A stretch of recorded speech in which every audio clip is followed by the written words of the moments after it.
Hello and welcome to Jamie TV, streaming 100% live on YouTube after a brief interruption.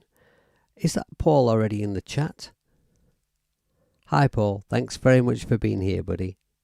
Thank you. Let me just refresh this and see if there's anyone else here, or is it just me and you? I think it may be just me and you for now. Okay, well, I just want to say, first of all, thank you very, very much for all the well wishes that I've had. I've been missing from YouTube. Actually, it's probably not that long.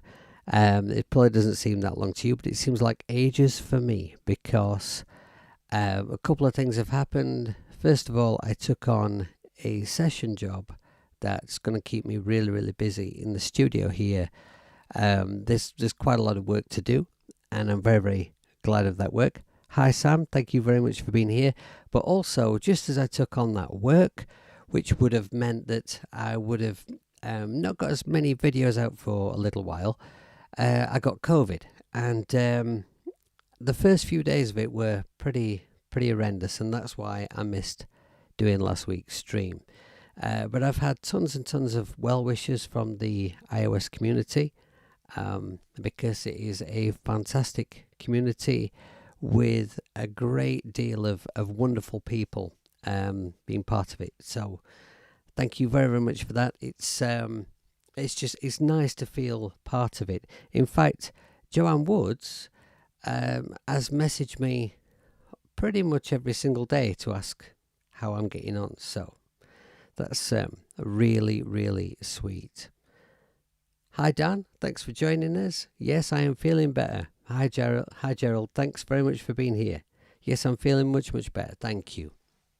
Okay, so today we're going to take a look at Rum, the latest app from Klevgrand, and I'm kind of a bit behind because lots of people have already done demonstrations of this app, but I really, really like it, and I just find it really enjoyable to use, and I thought it'd be a nice little app to have a look at, just by way of getting back into things, because I'm not 100% yet, and I've been missing. So let's get back into it. So I'm going to talk about what Rum actually is, but first of all, I'm set up a little bit different this evening because I watched a Pete Johns video the other day, and I noticed that Pete was using, for his microphone, he was using just a regular mic, and there was a lot less background noise and stuff on his video than there normally is on mine. Something that's been bugging me a little bit, and I didn't know what kind of mic to change to or what I could use. And I saw Pete using this live mic, and I thought, why don't I just do that? So this is my SM57, which I've had since I was 16. And I'm 50 next year, so you can work out how old this thing is. I know it's just in shot, and I know it looks kind of nice, but this is a new top.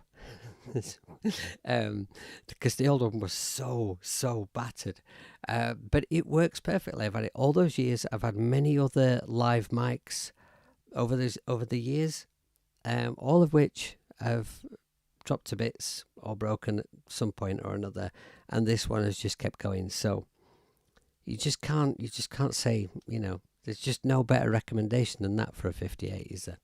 So I also have a 57, which is wonderful for miking up guitar speakers.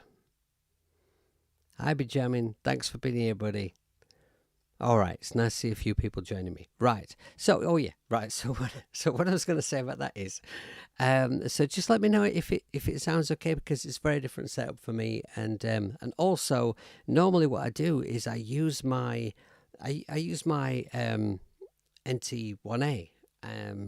Usually for streams to speak with, and what I do is I plug it into my audio interface, which is an iRig Pro Duo, and then if I'm using AUM or if I'm using Cubasis or whatever I'm using, I open up a channel for the mic, but I thought it might be wiser to plug it into the mixing desk, because then if anything crashes or if anything's freezing or whatever, I can still speak to you while we've got iOS disasters going on. So can you hear me okay? Does it sound alright, or does it sound pants? I have very broad shoulders, so if it sounds pants, just tell me. We can always switch it around. Is Joe here? Hi Joe. Thanks for joining us, and thank you for all the times that you've messaged me to ask me how I'm getting on. It's really nice to it's nice to feel like people care, you know. All right, so what is rum? Well, rum, I've had loads of people since I advertised that I was going to do this. I've had quite a lot of people ask me, well, what is it? Is it a reverb? Well, it's not exactly a reverb. It's a room simulator, and what if you're not familiar with what a room simulator is, if you're not sure what this is all about, then what you're going to learn as this goes on is that a room simulator and a reverb, where one ends and the other begins, the lines are kind of blurred. It's a fuzzy area, right? It's a fuzzy, grey, wobbly area. The thing is let's see the best way I can explain it to you. Okay, right. So for anyone who doesn't know, imagine this. Imagine I'm in a room, and which I am, but imagine it's kind of a bigger room, right? And I sing into my microphone, and we record that, and it's a close mic, and it's a dry recording, because that's the way that we've captured it. But at the other side of the room, there's another microphone that's recording at a distance. And we could blend in some of the sound of that microphone to create a more interesting, more balanced sound. The sound, effectively, of the room. Now, most of us, when we record at home, we're recording in a small space or a deliberately dampened down space, and so we don't have the facility to record the room in that way. So what this will do is simulate that. It will give you a pretend microphone in the distance, or number of microphones. So we'll dig into it, and I think you'll see what I'm talking about. It's pretty straightforward, really, and it's incredibly easy to use and quite beautifully designed. Let me just check the chat before I get stuck in. It sounds fine. Marvellous. Oh, hi Josh. Thank you for joining us. Right, okay, so let's get stuck into this. So here's what I've got. I've got an AUM project here, and I want you to ignore all of this. This is kind of a bit of an idea for a recording that I've been tinkering about with, and I may use it, I may show it you in a bit, but the important thing is to show you how rum works. So I'm just going to take this out of the chain and show you I've got Ravenscroft here, and I've put it on the old jazz preset, because it just sounds like a sort of a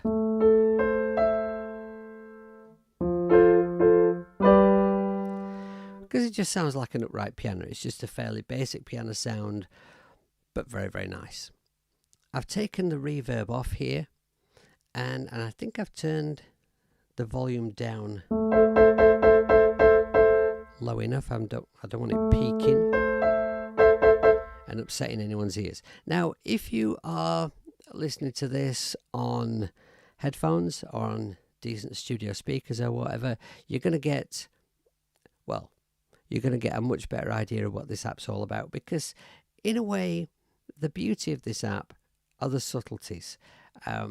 You might use this app instead of using a fabulous, enormous sounding reverb or some big shimmer thing or black hole or whatever, because you want something a little more subtle. I think that's the beauty of it.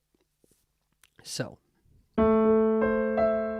subtlety is key, right? So let's throw it into the chain here, and then I think I have this on initialize settings. In fact, let's just make that happen. Let's just go to initialize, so that okay, so this is the way it's going to sound when you open it up for the first time, right? So over here we have a gain, so this is how much of that piano sound do I want to put into the app. And if I double tap it, and let me just check if I'm right about that. I think I'm right about that. If I double tap it, yes, it goes back to 12 o'clock. And we like that, right? That's one of the most useful, one of the most brilliant things I really like about iOS apps. Now, as you'll hear, the effect is very subtle at the moment. I'm just going to turn the wet up a little bit over here. Okay.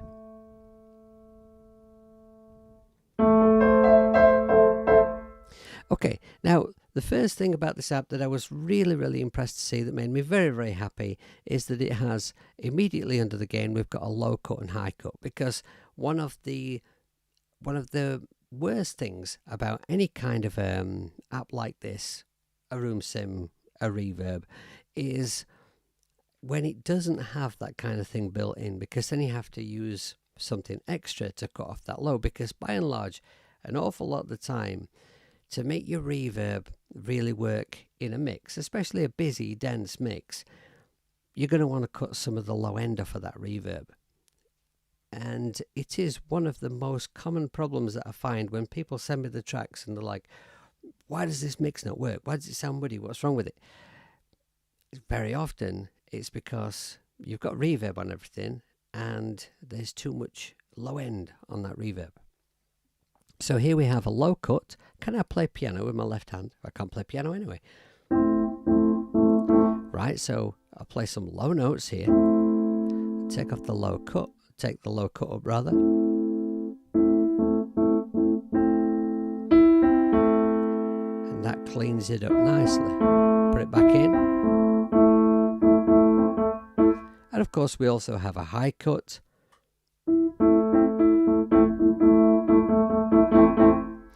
Which you can use if you're trying to get that sort of very muffled band playing in the room next door kind of a sound.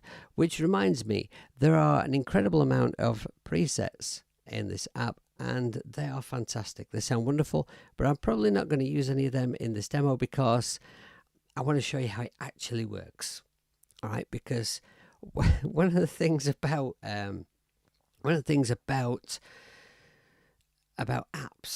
is about software, about music software generally, is when it comes with fabulous presets, you tend to sort of, have a go through a few of the presets to see what it's capable of. But the real magic happens when you learn how to actually set that software up yourself. I saw this YouTube video recently where this guy was talking about how to get a great vocal sound, and he was talking about the mistakes that people make, and he said number one mistake, do not just rely on a preset. And I thought, but is that not obvious? And apparently a lot of people, this guy's done a lot of workshops with an awful lot of people learning how to produce, and he said that the most common thing was that a lot of people would just dial in a preset and expect that would cover it. Well, it's supposed to get you some of the way there and help you get towards your goal, but you need to be able to use the apps. So let's learn how to use this one. Shut up waffling, Jamie, honestly. Is anybody in the chat saying, Jamie, shut up waffling? Because you should be. You like it on drums, Benjamin? Yes, so do I. I'll taser it. That is a great reverb. Benjamin, I'm so glad you mentioned that. Right. Benjamin says you cannot use more than one instance or it will crash. Now, I actually only found this out today because I've been having a tinker with it, right, and getting my head around it, and you'll see I've got this project here, and in this project I was going to use it on a few of these tracks, but I found that every time I tried to open more than one, it just crashed, and I don't know. Because I thought maybe at first it was because I'd already got quite a lot of things open in my project. I thought, well, maybe it's because my iPad's kind of old and cranky and steam powered. So I'm glad you mentioned that, because yes, I've been unable to open more than one. But I'll show you how I got around that for this project a bit later on, if we get onto that. If I shouldn't waffle in and get on with it so that we don't run out of time. Okay, so. Right, so these, in this list here, we have the different kinds of rooms that have been modelled. So if I just turn the wet up a little bit so you can hear a little bit more of them as I play some dreadful piano with random bass notes that don't work. Maybe I should go up an octave here. Right, so we've got hallway, we've got bedroom A.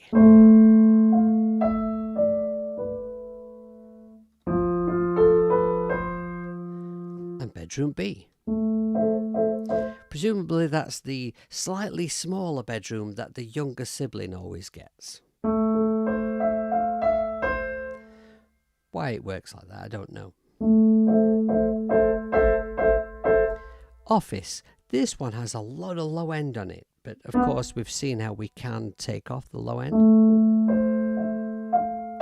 And there are other ways of removing low end as well, which I'll show you in a moment. Studio A. This one's very nice.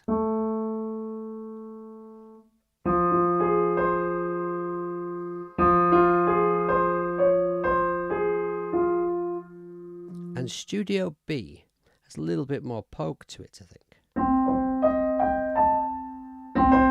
Interesting choice of note.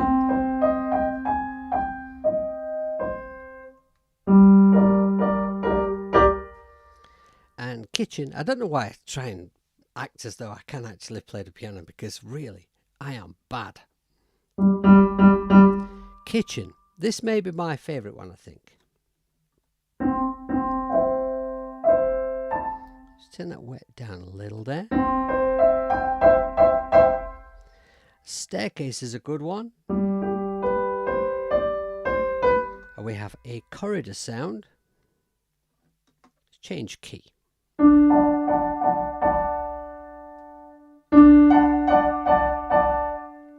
And a workshop sound.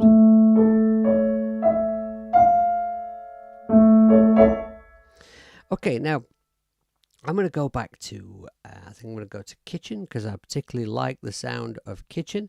And then moving on to this section here, we get to choose between microphone types, Omni and cardioid. And I believe that Omni is the one which is to the left. You can't blend between them. I wondered if it might be quite nice if you could blend between the two microphone sounds, but you can actually only just switch between them. That might be something that would be nice for a future update. Let's just move that. Now, I found this earlier. For some reason, I'm finding it really difficult to move. Oh, I nearly did it, then it jumped back. There. Did anybody else find that? Has anyone else who's got this app found it difficult to move that control there? Or is it just me? Then maybe there's just, something, maybe something wrong with my fingers. I don't know. Hi, Russ. Awesome to see you here, buddy. Hi, Nonny Buzz. Wonderful to see people haven't forgotten about me. Okay, so I should demonstrate the difference between the sound of the two microphones, but I'm having difficulty moving between the two. Let me know if anyone else found that problem. So, I believe this one to the right is the cardioid mic.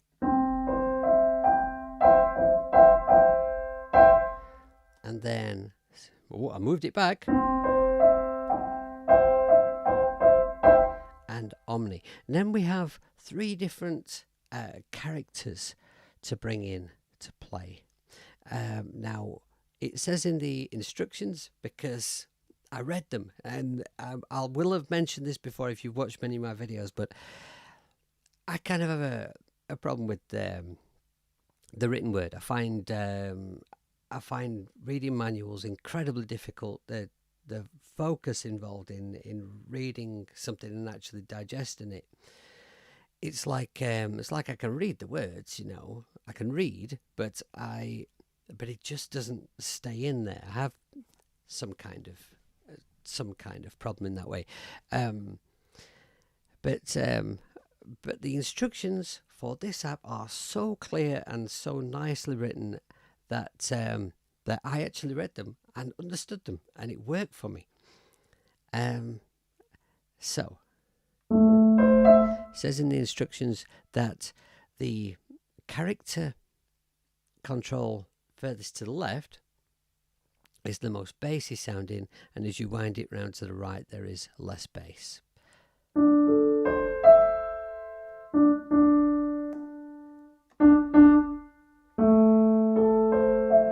And I have actually found it most useful with less bass on, over to the right.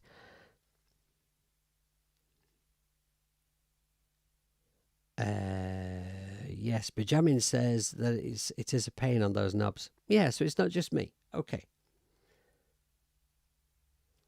The mic should be left to right or right to left. The mic should be left to right or right to left. You mean this control here, Benjamin? It should just be, yeah. I mean, I'm not sure how it is that I'm supposed to move it, that I'm struggling. It seems to be a large swipe. Seems to move it. Anyway, so I kind of like this character over to the right the nicest. There's a little less bass end on it, and I just think that works for me. And I'm going to cut a little low here as well. Now, the pre-delay is wonderful. Any of you who have spent any kind of amount of time playing around with different reverbs will have seen that very, very often, usually in a reverb, you'll have a pre-delay option. And what that is, for anyone who doesn't know, is when you are allowed to add a space of time before that reverb kicks in. So like right now, the sound of the room is immediate. If I bring some pre-delay in, you'll hear that there will be a little lull before it comes in.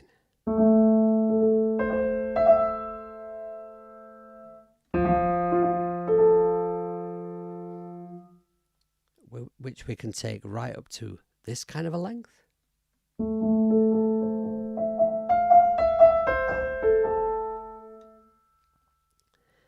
You can have it sort of kind of slapbacky. That's too slight. Too subtle, Jamie.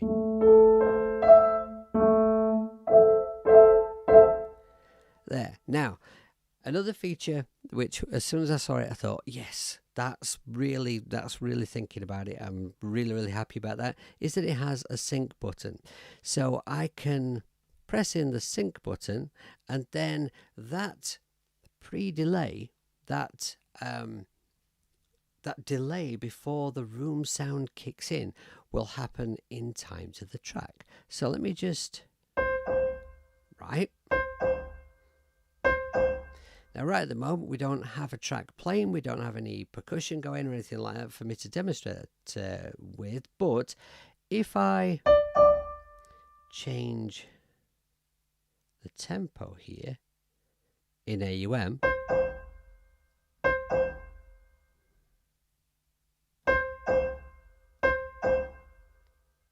you'll see what I mean, right? So that's pretty cool. And I've found that for me, when I'm trying to mix and I'm using delays and reverbs and modulations and stuff, wherever there's a sync button, I press it in. I press it in, and it just keeps everything nice and on the money, nice and tight. And I'm going to refrain from making a rude joke. Okay, so to yeah, so what we can do then is if we press this little note above that sync button, we then get to determine whether the whether that echo, if you like, it's not really an echo, but by what note division it's going to be. I can't think of the word. I'll just change a few and show you. Right, so we've got quarter note, and we've got, I think my eyes are going, eighth now. And then, oh, that's a dotted one. My eyes are going, but not as fast as my hearing. 16th dotted, and 32nd note.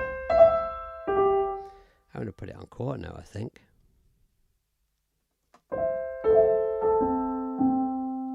Ooh.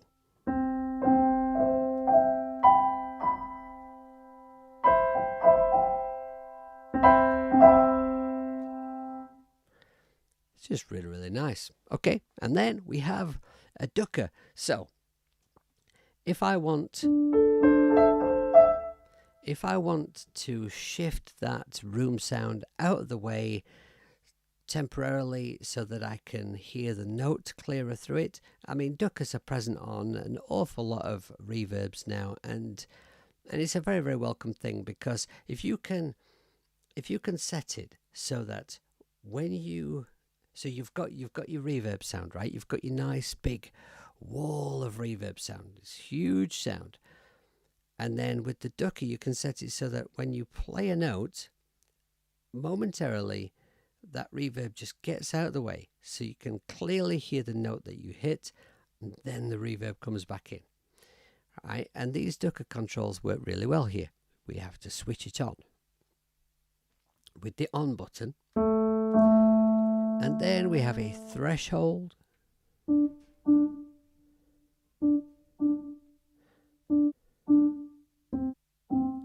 Right, so the more I bring it down, the quicker it's going to kick in.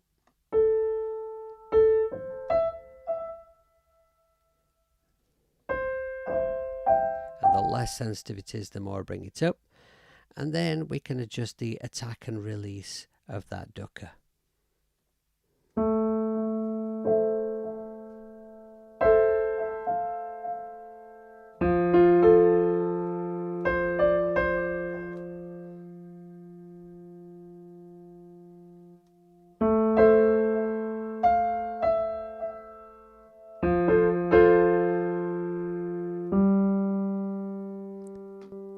I'm going to switch that off for a moment, because I think the next part is best demonstrated it with the ducker off.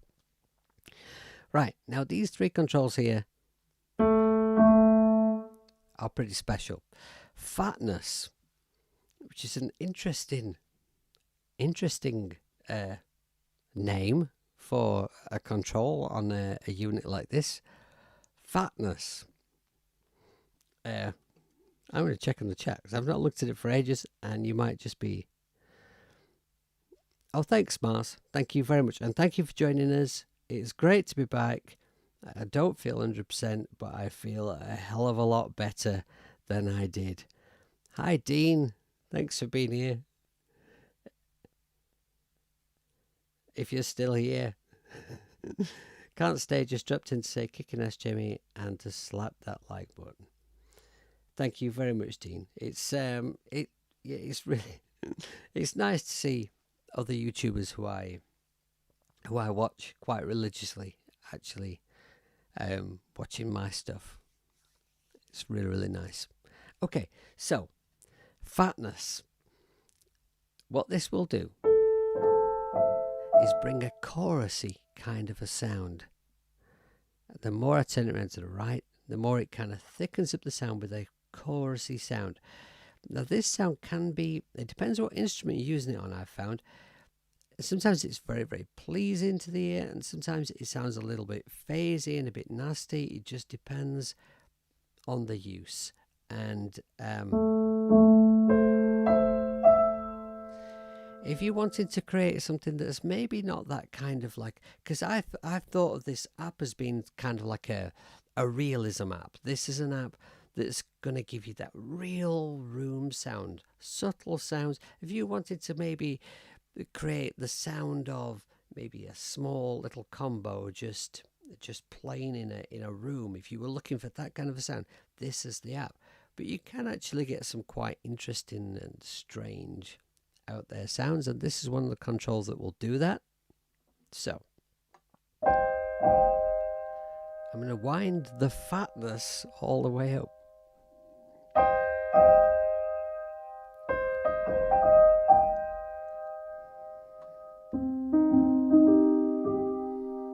Hear that slight phasiness there? That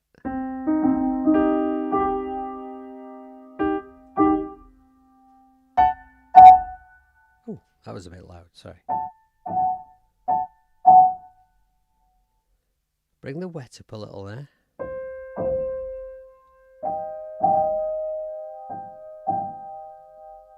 Yeah.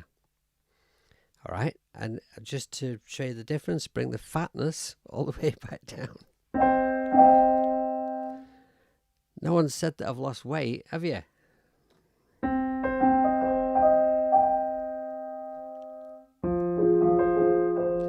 Because I'm almost 50, and I have lost weight, but because I'm almost 50, I've lost it all entirely off my face, making me look old and gaunt, and I still have a jelly belly. What's that about? Getting old is rubbish. Okay, so fatness, I'm going to bring a little of that back in. Now the spread, this is going to, as you could probably imagine, spread this sound out through the stereo picture.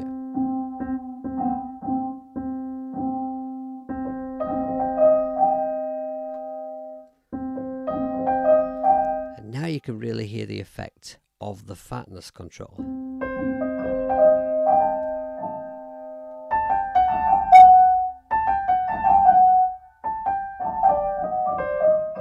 Oh, Doug would be really jealous of that run, I'm sure. I'm not sure what key that's supposed to be. Right. Now I'll bring the fatness down. I'll leave the spread up. Okay, and then there are 3 different voicings for this section of the app, and this was the other control that I had a little bit of difficulty moving with my finger.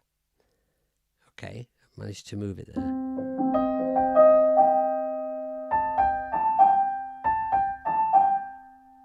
And voicing C.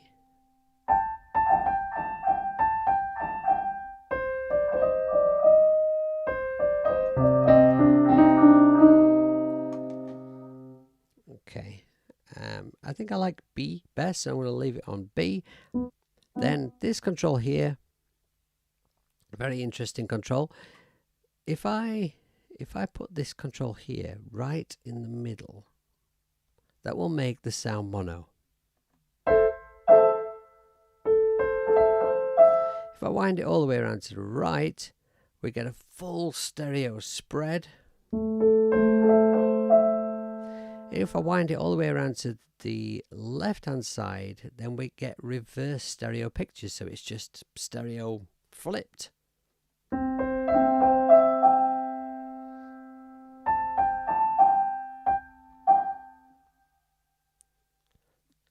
And then we've got the dry control and the wet control. So if I want to take out all of the dry signal and just hear that, just hear the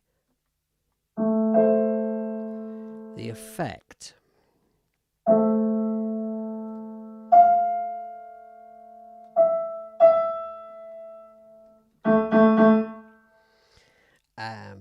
Which is probably how, thinking about it now, I wasn't doing this earlier, but thinking about it, probably if you're using this as a send, that probably is how you ought to use it. That's interesting. We'll have a look at that. Okay, so I'm going to put all the dry in, creep the wet in. Okay, now I've got too loud now, so I'm just going to bring this down a little bit.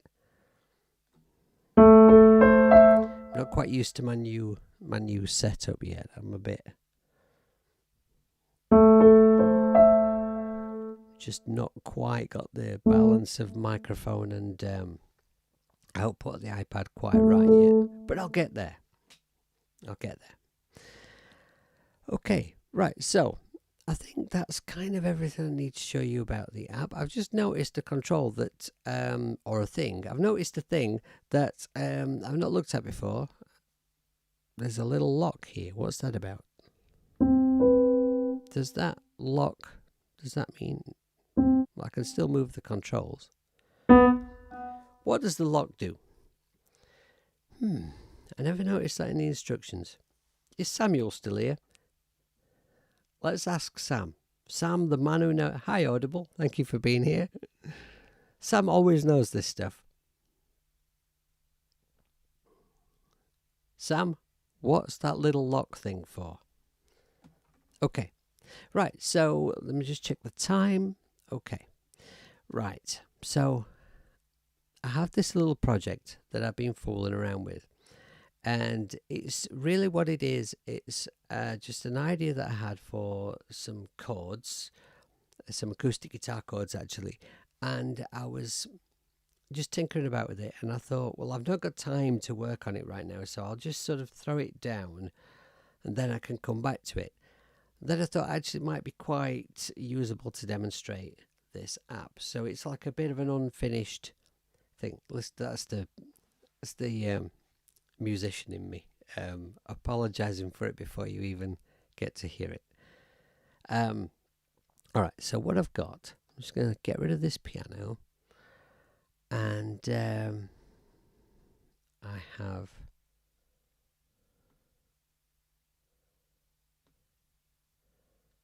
leave that one muted, and yeah, we'll play this.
Okay, so that's where the idea runs out. Okay, so it's just sort of an unfinished bit of a thing.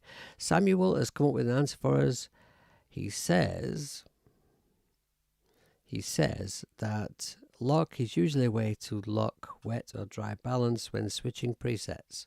Okay, well, we'll investigate that.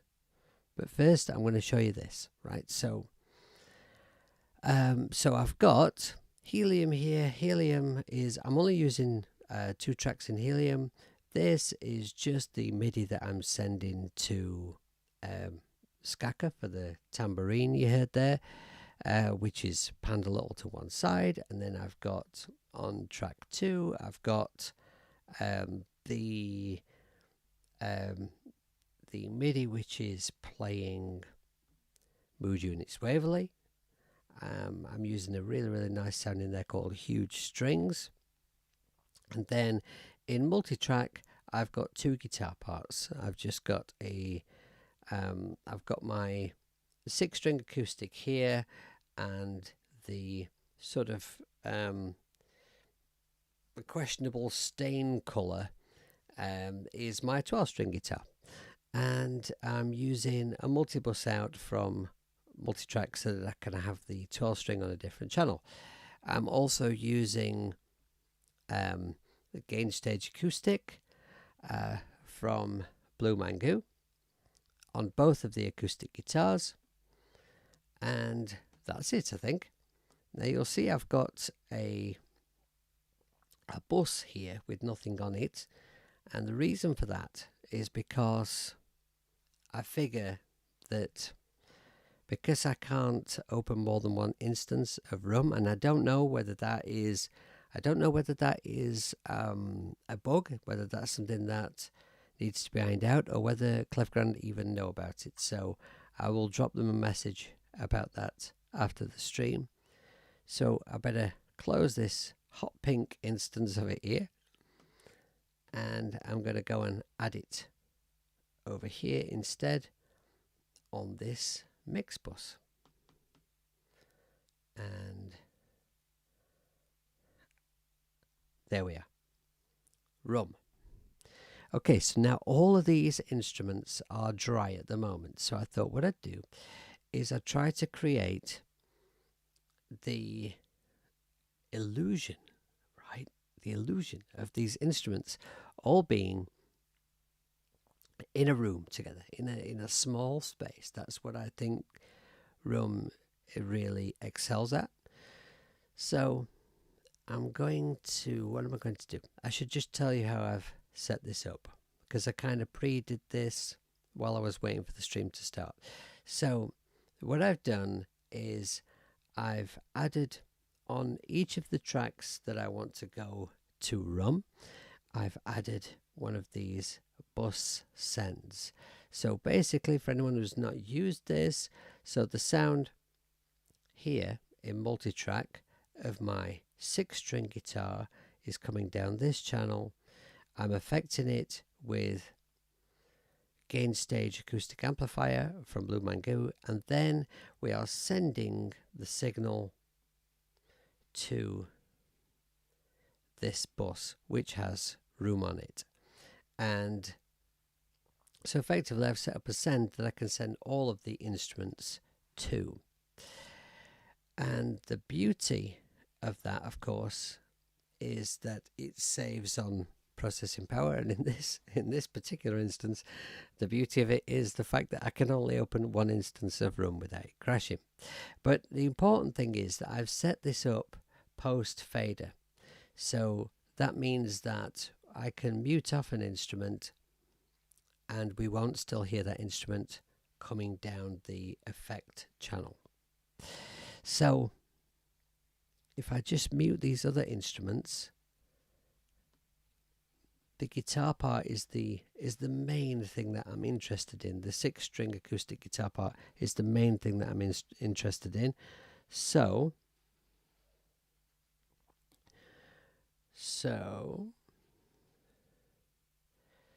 yes, Sam, it's something I just found today.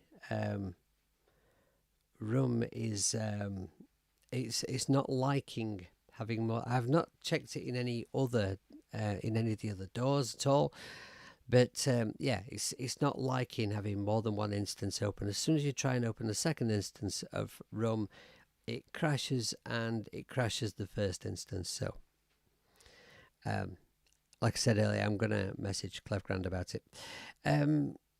So yes, Stupid Hippie, you've been waffling again and you've lost your oh yeah, right, okay, right, I got it back. So the main instrument that I'm interested in is the 6-string acoustic guitar, so I'm going to use that to get a sound and then experiment with sending the other instruments to that same room sound and see what effect that creates. And I haven't done this yet because I was actually going to do a test run earlier, but I ran out of time because that's life. So acoustic guitar on its sound.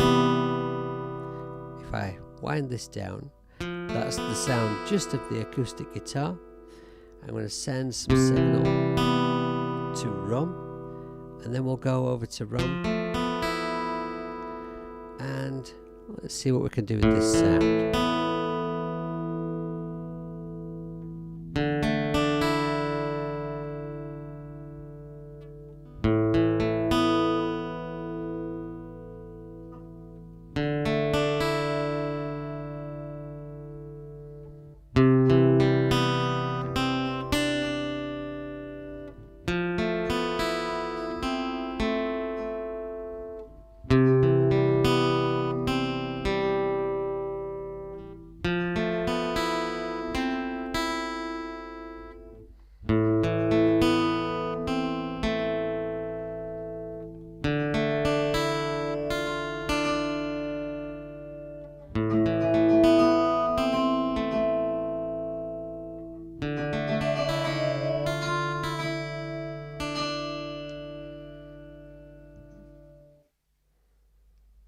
I should have set this up to loop.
Okay, so I've set up a sound that I like in Rum that I think works nicely on that acoustic guitar. But what I've done is I've turned the wet all the way up and the dry all the way off, because we're using this as a send effect, and I think that might be the right way to use it. So let's just experiment with that a little further. What I would do now is use this control on this bus send to determine the level, the amount of guitar I want to send to that effects bus. I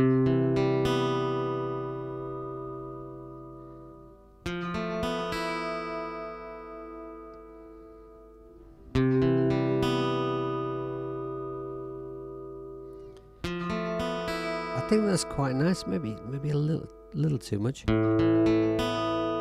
Okay, now let's bring in the 12-string acoustic.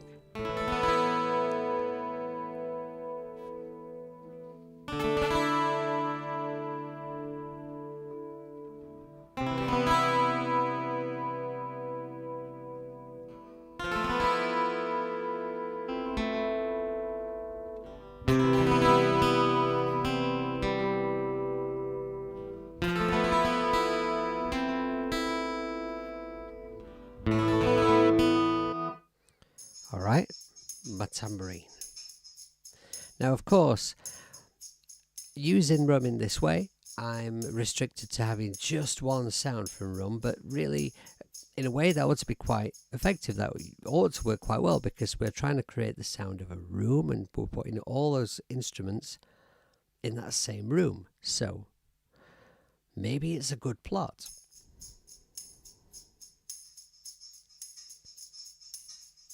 Now I'm just going to turn this up a little while we get a sound on it.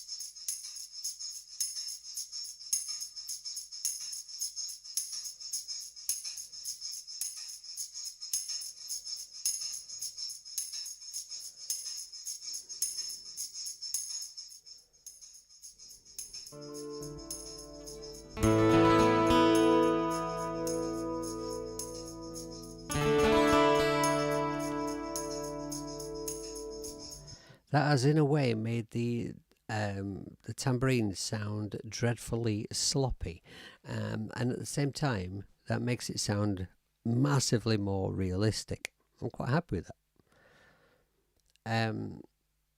Okay. Oh, right. Yes, and we need to do this one. Right. So here we go. Right.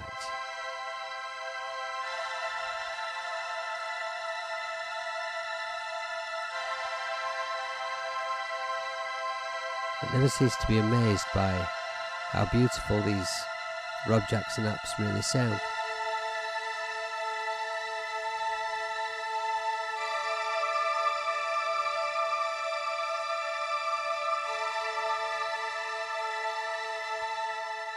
Honestly, I was going to use Sampletron for this sound, but my iPad couldn't take it, because it's a wonderful, wonderful app, and I'm going to do a video on it. So I absolutely love it.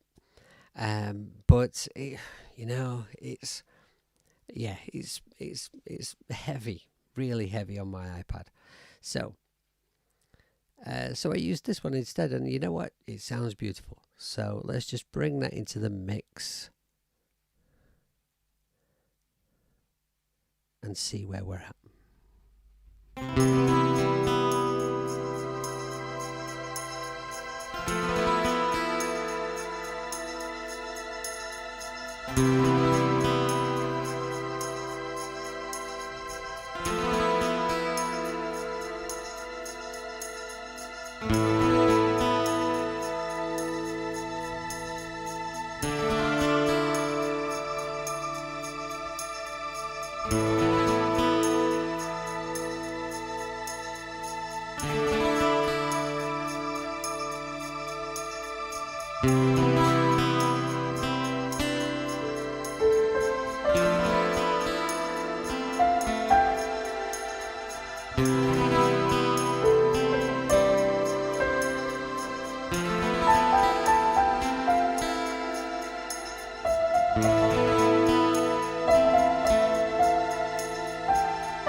All right, okay. So not my perhaps my finest masterpiece composition ever, but you know that it sounds really kind of nice and full, and it's like very warm, and it's sort of brought all the instrumentation sort of closer together. It sounds like a unit playing rather than some separate instruments, and I like it. I think I like the job that Rum's done there, and I think it's really, really effective. Let's have a look what we're saying in the chat.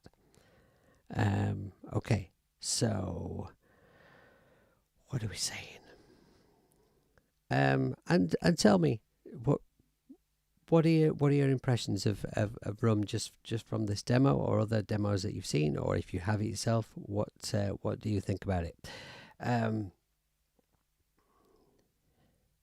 Now, as always, I'm kind of trying to catch up on the chat, reading from the bottom up, and it's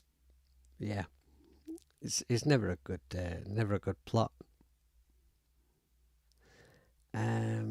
Okay, so Pajama bought Rum, and he likes it, but that issue needs to be fixed. The worst purchase was Sampletron. Really? Honestly? I think that I honestly think that Sampletron sounds absolutely fabulous.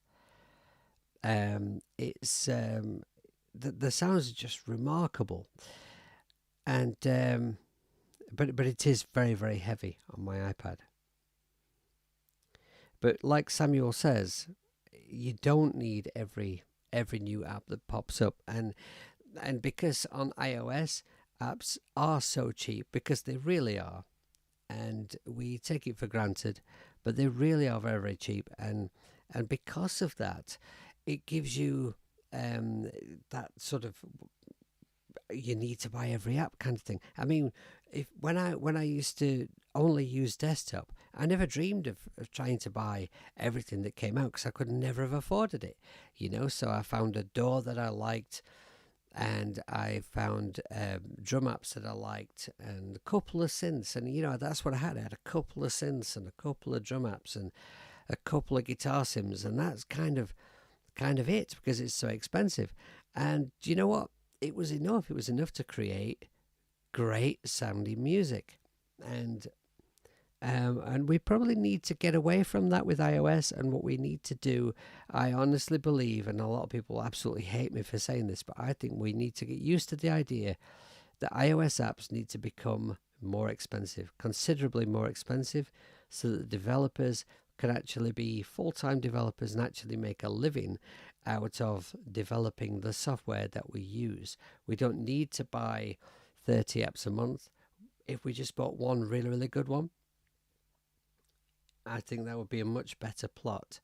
What is wrong with Sampletron, Benjamin? I do love it.